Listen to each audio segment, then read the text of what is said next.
Hey, True Believers, Englentine here, and First Appearance Friday has returned, and we're doing the Teen Titans. Why? Because it's one of my favorite books, and I wanted to do the Teen Titans, even though they didn't have a first appearance in January. I'm going to get back to that, by the way. So, anywho, let's see, what can we say about it? It was created by Bob Haney and Bruno Premiani, and it's basically, hey, let's bring together all the sidekicks, see what they can do. Now, I do protest. Brave and the Bold, number 54, is their official appearance because it was Robin, Aqualad, Kid Flash, but Wonder Girl didn't show up until, and they were called the Teen Titans in Brave and the Bold, number 60, and that is where I think that the team really came together. That's the first appearance, in my opinion, but Brave and the Bold, 54. that's where everybody else believes. So, hey, I got to go with the crowd. Now, one of the good things, and you're going to see this, and it's also one of the bad things, is Bob Haney kind of writes this as a hey, fellow kids kind of style. It's really, it could get embarrassing, but that's going to be part of the fun of this whole thing. Now, also one of the good things, obviously we're not going to see it in the first issue, that I liked about the Teen Titans is it started to get a little serious and mature with its readers. Like the first issue even, it deals with a whole bunch of, hey, we're teenagers, we're not babies, because the adults are trying to control them and they're having their little teenage rebellion, that kind of thing. And you get a lot of that there. But later they did explore stuff like racial tension. They did something with the Vietnam War. I remember there was one where they rebelled because peace activists ended up getting killed. I do believe that happened. It's been a long time since I read the original, so I'm kind of excited to get back into this. I did review this for Comic Vine when I was reviewing stuff on Comic Vine, and if you go over there and you look for Englentine, you'll see about 1,000 reviews I did for them. I'm not there anymore because for some reason I can't sign in since they teamed up with GameStop or whatever it was. Anywho, I'm digressing the hell out of this thing. Let's get this party started. So right off the bat, we have to take a look at the cover, and the first thing you can notice, it says Brave and the Bold presents Kid Flash, Aqualad, and Robin. Not the Teen Titans, just saying. Once again, this is backing me up here. Also, man, the tri-corner hat is something for Mr. Twister. I don't know, maybe the old King Cole kingly jacket is another, but what looks like Native American stick of some sorts is quite something. I don't know, but I know that it would probably get people in trouble if he were to carry it around today, especially considering he's dressed like a colonial who may have killed the Indian to steal the stick. Anyway, it's pretty fun and ridiculous cover. It's got, of course, the word blurb there, which, you're finished, Robin. If Kid Flash and Aqualad couldn't stop my firestorm with their superpowers, what chance do you have? Ha ha ha. I mean, it's actually not bad for a first appearance cover, to tell you the truth. I mean, the kids look good, and the kids look like kids. And that's something that a lot of times the new Teen Titans didn't quite get right. And yes, we get a good old-fashioned Silver Age splash page. We got Kid Flash, Aqualad, and Robin. Leaping Manus, says Aqualad. That weird funnel, it'll stop Kid Flash before he can catch Robin.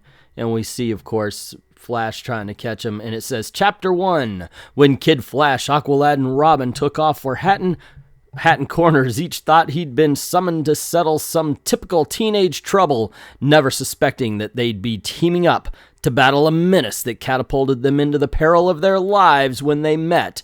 The 1,001 Dooms of Mr. Twister. I dig this, man. I mean, this is cheesy drama, and of course, Mr. Twister went on to be one of DC's greatest villains. But the story actually starts in the unusual town of Hatton Corners, and there is an unusual public meeting that is underway. that say no to teenage demands. And we have an old guy looking like Commissioner Gordon here, at least Golden Age Commissioner Gordon, saying, "Fellow citizens, I propose a curfew to solve our town's teenage problems." And someone's yelling, "Right, we're with you, Mayor Corliss." And you see all these signs: adults have rights to, teenagers toe the mark, more chores, less plays. And at the same time, in a dilapidated barn just outside town, another meeting is called to order, a far stranger meeting. "Gang, if we don't get our new teenage clubhouse, we'll go on strike. Strike, cool." That's our leader, Eddie Corliss. And they've got a sign that says, "New clubhouse or bust. Adults are square. Nix the curfew." And of course, Batman is for some reason reading about this in the newspaper. So, Gotham gets small town news, I guess. Sometimes later in Gotham City, as Batman and Robin return from a routine crime patrol, "Humph, those Hatton Corner teenagers are acting like spoiled brats. Batman, you sound like an old square. The Hatton Corner's adults just won't listen to the kids there. That's why Hatton Corner's Teen Club invited me to come and plead their case, with your permission, of course." That's the way to rebel, Robin. That's the way to rebel. Remember, kids, before you start a revolution, be sure to get your parents' permission. But Batman does agree to let Robin go, and then we cut to see the Flash looking at a ticker tape and he says, "What's with those teenagers, Kid Flash? Why can't they behave themselves?" Behave themselves? Flash, like all adults, you forget that you were once a teenager too. No wonder the Hatton Corners Teen Club asked me to come help them. They know only another teenager really understands their problems. Yes, but I'm afraid teenagers don't understand adult problems either. However, it's okay for you to go. At that moment, in the ocean's depths, our eel friends brought a note in a bottle, Aqualad. What's it say? It's to me from the Hatton Corners Teen Club. They need me to settle. Oh, come on, DC. Now you're just trolling us. Seriously? They send a message in a bottle to Aqualad to come and help them? Silver Age, ladies and gentlemen. I give you the Silver Age. Of course, Aquaman lets him go because that's part of the story. Before he goes, though, I like the fact that he says, "Young people shouldn't dispute their elders, but you can go. Just remember, you can't exist out of the water for more than an hour." And I do like the sass. "Don't worry, Aquaman. I could take care of myself, even if I am just a teenager." And then we see the three teaming up as they each realize they all got messages from the Hatton Corners Teenage Club, or whatever it was called. Racing to the town hall, the bewildered trio hears an even more startling development. "You say, Mayor Corliss, the town's teenagers are gone? All of them, Robin, led by my son Eddie. They've gone on strike just as they threatened. It's outrageous. Here, read this note. All us cats decided, adults to the music get hip, build a new clubhouse. Hatton Corners Teens." How do you do, fellow kids? And so, of course, the adults, led by Mayor Corliss, do not trust the note at all, saying that they probably destroyed their clubhouse out of spite just to get a new one. And the Teen Titans surmise that no teen would ever write a note like that because they wouldn't use the word music, they would use the word jive. And so they decide, since the adults don't trust any teens, including them, they will launch their own investigation. At dazzling speed, Kid Flash zooms over hill and dale, not a sign of a teenager anywhere, while Aqualad returns to his own element and scouts the nearby seacoast. I've checked with every fish in these waters, not a clue to those missing kids. Homie, if the fish knew where all the missing teens were, the town would have bigger problems. Meantime, back in Hatton Corners, my stars, a twister's coming. We've never had tornadoes here before. There are no storm cellars. The bank! Everyone into the bank! As the panicky townspeople carry out Robin's urgent command, we're all inside, but there is no more room. I'll take my chances out here. No sooner does the boy wonder close the vault door than... That's my sound effects. Actually, my brother was in a tornado, and he said it sounds like a train going overhead. Only the heavy vault can resist the awesome wind. Gotta hang on or I'll be blown to Kingdom Come. Suddenly, from inside the whirling funnel, a hurricane voice booms. So, The famous Robin resists my powers. He has yet to feel their full force. Blow winds, pluck Robin to his doom. And in answer to the fantastic figure within the whirlwind, I've been torn loose. It is at this precise moment that Kid Flash returns from his fruitless search to see Robin. He'll be killed. Like an outfielder after a long fly ball, the small speedster accelerates to intercept his airborne companion. Got to shift into high gear. Got him. Kid Flash gets Robin to safety, and they see Mr. Twister standing on top of the heavy vault. There's the weird character who's behind all this, and he's without that twister now. Don't worry, I'll handle him. And immediately Kid Flash turns himself into a veritable teenage tornado. But the bizarre villain gestures with his carved staff. And great guns, that character KO'd the Flash. I'm okay, Robin, my body's vibrating internally at super speed. Saved me from that bolt's effect. And then the adults come out. Is it all right to come out? What's going on out here? As the townspeople emerge from the vault. Good grief, up there it's Brom Stick. Yes, Mayor Corliss, I have returned as Mr. Twister, and with the great powers I now possess, I'll take my revenge on Hatton Corners. Ha ha ha ha ha. I warn you, unless you meet my demands, your teenagers will never walk these streets again, for I have them all where you cannot find them. You have them? Just as I figured, they didn't leave on their own. Aye, Robin. When did he become a pirate? But if you and your teenage heroes friends try to thwart me, you'll feel my power again. You're no match for Mr. Twister. Oh, he made that tornado appear like magic. Why is Wally West so amazed at this when he did exactly the same thing, not but like 3 panels beforehand? I will return again, and when I do, you had better pay the debt this town owes me. Farewell. You know, I always kind of found it weird that Silver Age books, like, separated themselves into chapters. That's end of chapter 1. Chapter 2 starts in 3 pages, is what it says there, but we're just going to get right to it. Chapter 2, Hatton Corners. A typical American community has become fantastically a town without teenagers. They played the jukebox too loud. They messed up the place, but I miss those kids. They led me some merry chases, but they were all good kids. It's just a ghost town now. I'd build 10 new clubhouses to have them back. And we see our teen heroes conversing. Those adults really appreciate their teenagers now when it's too late. It's not too late. We're going to rescue those kids from that Mr. Twister somehow. Is it me, or is this like bordering on a pro-suicide message?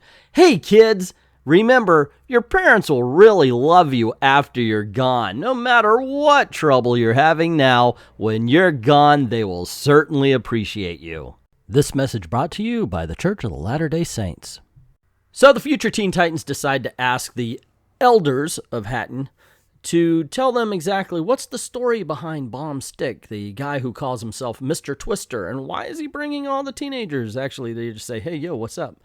And so we begin to get his origin, which we find out that his ancestor had given the town of Hatton the land, and the only rent was that they had to get the feather of a passenger pigeon once a year. And of course, when his ancestor died, everybody kind of forgot the crazy rent and they never paid it. But then Brom Stick comes to collect on the deal. Of course, the town just laughed at him and sent him on his way, but Mr. Twister made good on his threat and stole the teenagers. And of course, the Teen Titans vow to get them back. They go to the local airport to use the radar range to locate any flying objects and find out where Mr. Twister flew to. And because 13 pages in, they had to remember that Aqualad was a part of this team. This mana makes a great taxi, Aqualad. Controlling sea beasts is almost as good as having super speed. It's better, Kid Flash.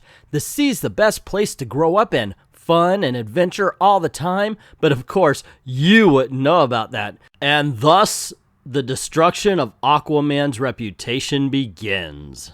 And the trio reach land, and we see one of the ugliest drawings of fear. Is that one? What is going on with that? Holy Toledo, that's just wrong in so many ways. But he's going, leaping lionfish, Robin, Kid Flash, look.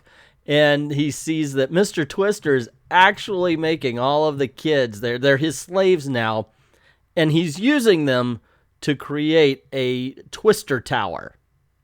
And of course, he's doing his evil laugh. Ha ha ha ha ha ha.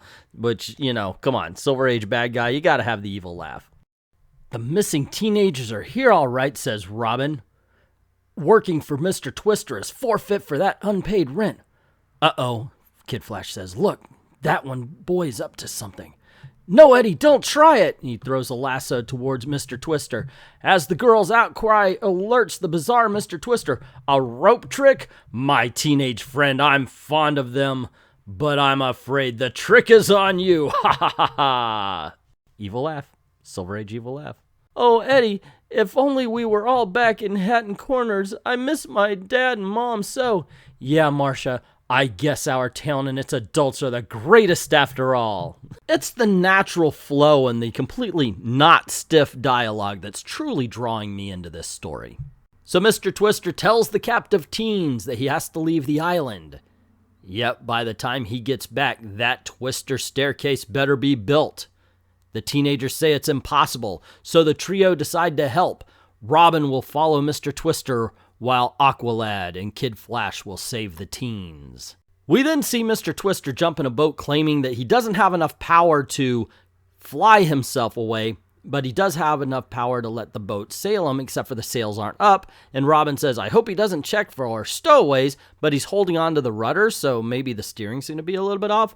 And then it cuts to Kid Flash and Aqualad, and they're saying, hey, we'll help you, but we can't rescue you yet because we don't have a way to stop Mr. Twister's powers. And then Kid Flash says, but I could help you build that staircase. And my thoughts are, you can't build a raft? Get them back to town and then deal with Mr. Twister? They've got weird priorities, man.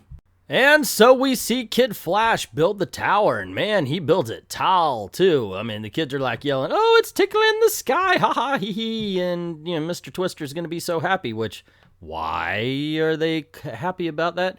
And the most important part, though, is that we do see Mr. Twister at this very moment on the mainland in a cave in the peaks beyond Hatton Corners. A bath in these hot potions will renew the staff's powers. How fortunate I stumbled into this long-lost Indian medicine cave for shelter when they drove me from Hatton Corners. So that's the source of his evil mastery.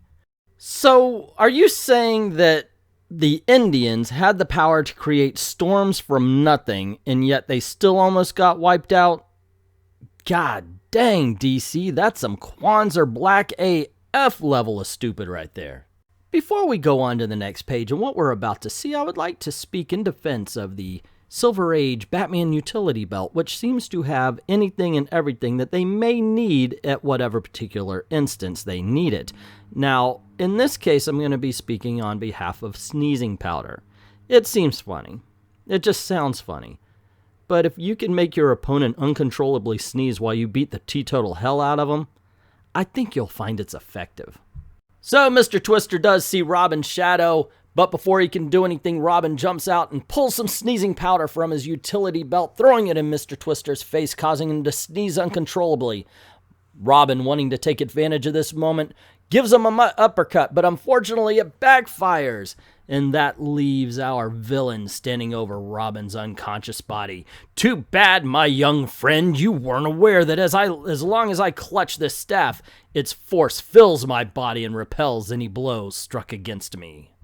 And the next day, a tornado delivers Robin's unconscious body to the adults of Hatton Corner, and a note is pinned to his chest. It says, unless the rent is met by tomorrow's date, earth, water, and fire will be your fate, Mr. Twister. Good grief! He's speaking in rhyme! Okay, I just added that. What could it mean? Robin, he's reviving. He's all right. As the boy wonder ponders the note, unless you pay Mr. Twister those passenger pigeon feathers by tomorrow, that madman will unleash more menaces against the town. But that rent's impossible for us to pay. What can we do?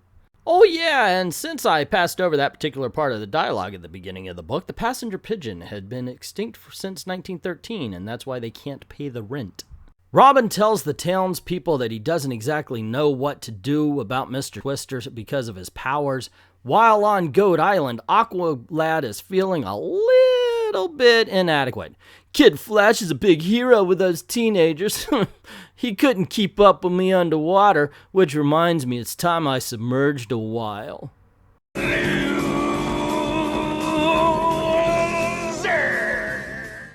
Able to exist in air for only 1 hour. The young Marine Marvel dives to replenish his water-breathing lungs and makes a startling discovery. Why, the under part of this island is eroded away to a thin stalk. What an idea that gives me. Sometime later, as a familiar funnel of wind riles the sea, the island gone. My teenage hostages have escaped me, but how is that possible? The answer lies miles away, floating on the waves. It's working. At my telepathic command, my whale friends shoved the island off its needle perch and are moving it to where Mr. Twister can't find it. 'Cause that was easier than building a raft. Chapter 3, The Town That Would Not Die. Okay, I'm sorry, but that is kind of silly. Aqualad, using his telepathic powers to command the ocean's denizens, has ordered a mighty herd of whales to move Goat Island and its captive teenagers to where the vengeful villain Mr. Twister cannot find them. Not for nothing, but I have noticed a curious lack of goats on Goat Island. Just saying. Hooray! Hooray for Aqualad! Oh, he's so cute. Yes, I could go for him. Yeah, you know what they're talking about. Down, chicka, down, bow, wow, waka, waka, bow, chicka, down, bow. They'd need gills to go on a date with him. Le who? The her. So the Flash rushes off to Hatton Corner to tell all of the parents that their teenagers are safe. The parents then say that there is no threat that Mr. Twister can throw at them anymore. And they notice a yellow cloud has grown throughout the city. And you see Mr. Twister, Hatton Corners for defying me. This is your end. Robin surmises, it must be Mr. Twister's first threat. He said earth, fire, and water would be this town's fate. Down comes the dust, piling up higher and higher, sifting and drifting into every nook and cranny like a yellow blizzard. It's burying the town. Not while I've got my speed.